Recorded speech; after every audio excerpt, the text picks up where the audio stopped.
안녕하세요. 초헬프코치입니다. 커피는 다양한 건강 효과가 있습니다. 연구에 따르면 매일 한 컵 정도의 커피를 마시면 제2형 당뇨병 위험이 7% 낮아지는 것으로 나타났으며, 커피는 폴리페놀 함량이 높기 때문에 항산화 활성이 높다는 연구 결과가 있습니다. 때문에 관절염이나 여러 종류의 암, 심혈관 질환과 연관성이 있는 염증을 퇴치하는 데 중요한 역할을 합니다. 또한 커피를 마시면 알츠하이머병과 치매에 걸릴 위험이 65% 감소하는 것으로 나타났으며, 커피를 적당히 마시는 사람은 그렇지 않는 사람보다 심장 질환에 걸릴 위험이 20% 낮아지고 간암이나 간 변병증 위험 역시 낮춰주는 것으로 나타났습니다. 특히 커피를 마시면 생체 시계로 알려진 텔로미어를 길게 만드는 것과 관련이 있다는 사실 또한 확인되었습니다. 이처럼 커피는 각종 건강 효과를 가져오지만 과유불급이라는 말은 커피에도 해당됩니다. 커피에는 카페인이 함유되어 있기 때문에 과잉 섭취 시 각종 이상 증상을 불러올 수 있습니다. 대부분 커피를 많이 마셨을 때 증상이 발생하지만, 일부 카페인 민감성인 사람은 단 한 잔의 커피 섭취만으로도 몸에 변화가 나타날 수 있으며, 커피 중단 필요성을 알리는 카페인 부작용은 다음과 같습니다. 첫 번째는 변비나 치질이 있을 경우에는 가급적 커피를 마시지 않는 것이 좋습니다. 커피에 들어있는 카페인은 체내 이뇨 작용을 촉진하기 때문에 조금만 마셔도 체내의 수분을 체외로 빠르게 배출시키게 되며, 커피는 마신 양의 2배, 녹차의 경우 1.5배 정도의 수분을 배출시킨다고 알려져 있습니다. 몸속 수분이 감소하게 되면 자연스럽게 대장 속 변에도 수분이 줄어들게 되고, 수분이 부족하면 대변이 딱딱해지고 변을 보기가 힘들어지는 변비를 유발할 수 있습니다. 또한 치질의 주요 원인은 변비로, 화장실에 오랜 시간 앉아 힘을 주면 굵고 딱딱한 변이 항문 밖으로 나올 때 관략근 주변의 혈관들이 항문 밖으로 함께 빠지게 됩니다. 때문에 변비나 치질이 있을 경우에는 가급적 카페인을 섭취하지 않는 것이 좋으며, 커피 섭취 시에는 맹물을 자주 마셔 수분을 보충해야 합니다. 두 번째는 항문 소양증입니다. 항문 가려움증이라고도 불리는 항문 소양증은 항문 안쪽이나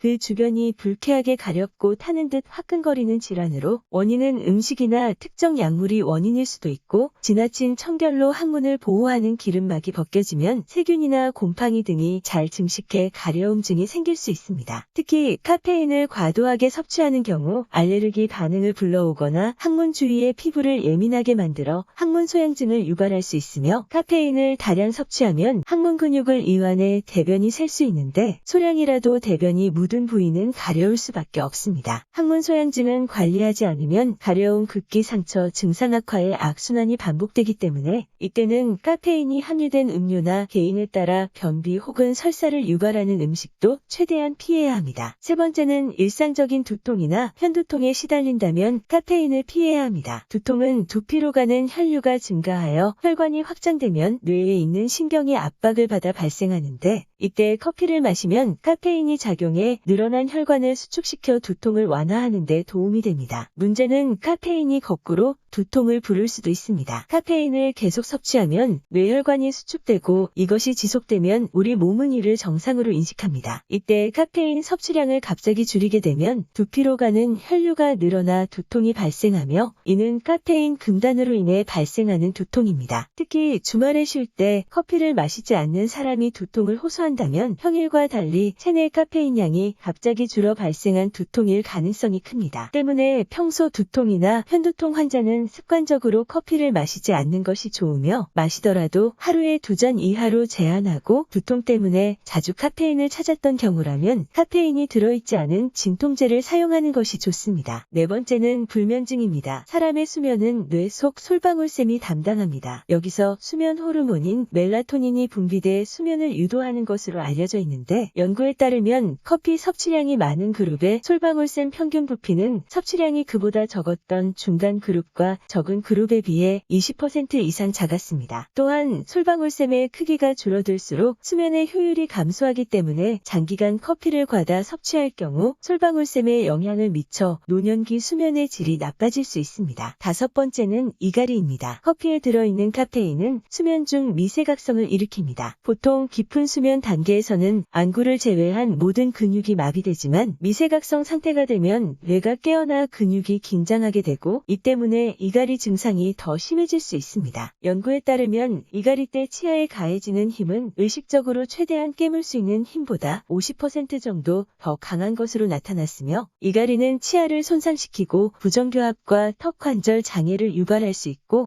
턱을 움직이는 근육 중 머리와 가까운 교근과 측두근의 지속적인 사용으로 두통까지 유발할 수 있습니다. 때문에 이갈이 증상이 있는 사람은 커피뿐 아니라 카페인이 들어있는 음료를 섭취하지 않는 것이 좋습니다. 여섯 번째는 위장 질환입니다. 과도한 카페인 섭취는 역류성 식도염을 유발합니다. 카페인은 위산 분비를 촉진해 관략근을 느슨하게 만들기 때문에 과도한 양을 섭취하지 않는 것이 좋으며 평소 역류성 식도염이나 위염, 위궤양 등 위 관련 질환이 있는 경우에는 커피 섭취를 중단하는 것이 좋습니다. 일곱 번째는 눈 밑 떨림 증상입니다. 갑자기 눈 밑이 떨리는 경험은 누구나 한 번쯤 겪어봤을 것입니다. 이런 증상은 대부분 마그네슘이 부족해서 생기는 것으로 알려져 있지만 카페인을 많이 섭취하면 눈 밑 떨림이 나타날 수 있습니다. 카페인이 체내에 흡수되면 신경 조직이나 근육을 흥분시켜 각성 효과를 일으키는데 이 효과가 눈 떨림을 유발할 수 있으며 이런 눈 떨림은 일시적이며 시간이 지나면 좋아지기 때문에 카페인이 의심되면 커피를 끊어보면 됩니다. 여덟 번째는 녹내장 가족력이 있는 경우입니다. 유전적으로 안압이 높거나 녹내장 가족력이 있는 사람이 매일 다량의 카페인을 섭취할 경우에는 녹내장 위험이 3배 이상 높아진다는 연구 결과가 있습니다. 녹내장은 눈 속 압력의 상승으로 인해 시신경이 눌리거나 혈액 공급에 장애가 생겨서 시신경이 망가지면서 시야장애가 일어나는 병으로 연구에 따르면 높은 안압과 녹내장에 대한 유전적 소인이 있는 참가자들은 카페인 섭취량이 많을수록 안압 상승 및 녹내장 발병 가능성이 높아지는 것으로 나타났습니다. 매일 커피 4잔을 마시면 안압이 평균 0.35 수은주 밀리미터 높아졌으며 특히 유전적 소인이 있는 사람이 매일 커피 3잔을 마셨을 경우 카페인을 섭취하지 않거나 최소한으로 섭취하는 사람에 비해 녹내장 유병률이 3.9배 증가하는 것으로 나타났습니다. 아홉 번째는 골다공증입니다. 골다공증은 뼈의 밀도를 낮추고 골절에 더 취약하게 만드는 질환으로 여성에게 더 흔하게 나타나며 체내 칼슘, 미네랄 등이 손실됐을 때에도 발생하기 쉽습니다. 연구에 따르면 카페인을 과다 섭취할 경우 소변으로 배출되는 칼슘 양이 증가하는 것으로 나타났습니다. 카페인을 섭취한 그룹은 몸 밖으로 배출된 소변 속 칼슘량이 2배가량 많은 것으로 나타났고 하루 동안 카페인 800mg을 섭취하는 사람들은 소변으로 빠져나가는 칼슘이 77% 증가해 잠재적으로 뼈에 영향을 줄 수 있음이 확인되었습니다. 때문에 이미 골다공증을 앓고 있거나 골다공증 고위험군인 폐경기 여성은 커피를 마시지 않는 것이 좋습니다. 커피를 마시는 이유는 다양합니다. 누군가는 나른한 오후에 정신을 차리기 위해, 다른 이는 향미를 즐기고 또 누군가는 그저 습관적으로 마십니다. 카페인은 적당히 섭취하면 건강에 도움이 되고 생활에 활력을 더해주지만 지나치게 많이 섭취하게 되면 오히려 건강을 위협하고 의존성 때문에 섭취를 쉽게 중단하지도 못하게 됩니다. 무엇보다 몸이 커피를 마시지 말라고 신호를 보낸다면 거기엔 다 이유가 있는 것이므로 그 지시를 따르는 게 현명할 것입니다. 오늘도 함께 해주셔서 감사합니다.